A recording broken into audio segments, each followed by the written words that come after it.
A case of 31 years male with persistent headache and nausea for 1 month with strong family history of cancer, referred to oncologist for further evaluation. Upon chromosome analysis abnormality on the chromosome 3p, the patient was informed of increased risk of benign and malignant tumors. He was told that there are 50% inheritance risk to the offsprings, and the patient was also told that there is no need for flexible sigmoidoscopy. So now let's determine some key clues in this case scenario, and that will lead us to the diagnosis and management of the patient. So here is a persistent headache and nausea for 1 month. This is important. The strong family history of cancer. There is abnormality on chromosome 3p, the increased risk of benign and malignant tumors, and the 50% inheritance risk. All these are crucial points that will lead us into the diagnosis. So the persistent headache and nausea means there will be increased intracranial pressure. If there is chromosome 3p abnormality, so it is most likely linked to the tumor suppressor gene mutation. The family history pattern, which was given as 50% risk of transmitting it to the offspring, then this is hereditary cancer syndrome. Now, for exclusion, they have given that the patient don't need colorectal screening, which rules out familial adenomatous polyposis or Lynch. In this scenario, there were no BRCA association, bony lesions, or lung-specific features.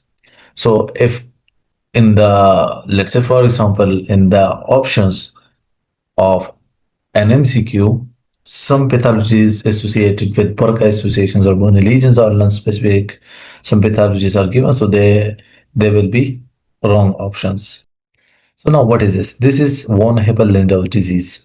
Why?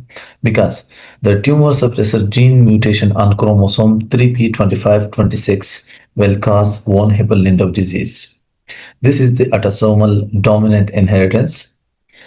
It predisposes to multiple tumor types, and which are CNS hemangioblastomas.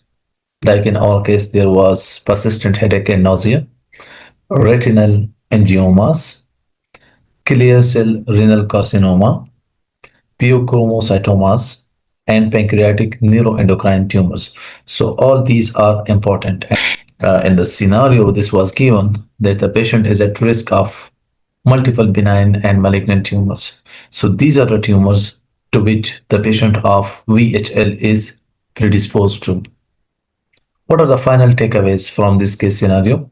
So you need to know that von Hippel-Lindau disease is linked to the chromosome 3p mutation and has autosomal dominant inheritance. The clear cell renal carcinoma is the most common malignancy associated with VHL, and this is super high yield. The key concept is the chromosome 3p2526 mutation will cause the VHL gene inactivation. There will be multiple benign and malignant tumors, especially the CNS and renal origin tumors. What are the red flags? The early surveillance is crucial to detect the clear cell renal cell carcinoma. The recognition of VHL in young patients with family history and CNS symptoms is important. So this was all about the VHL disease.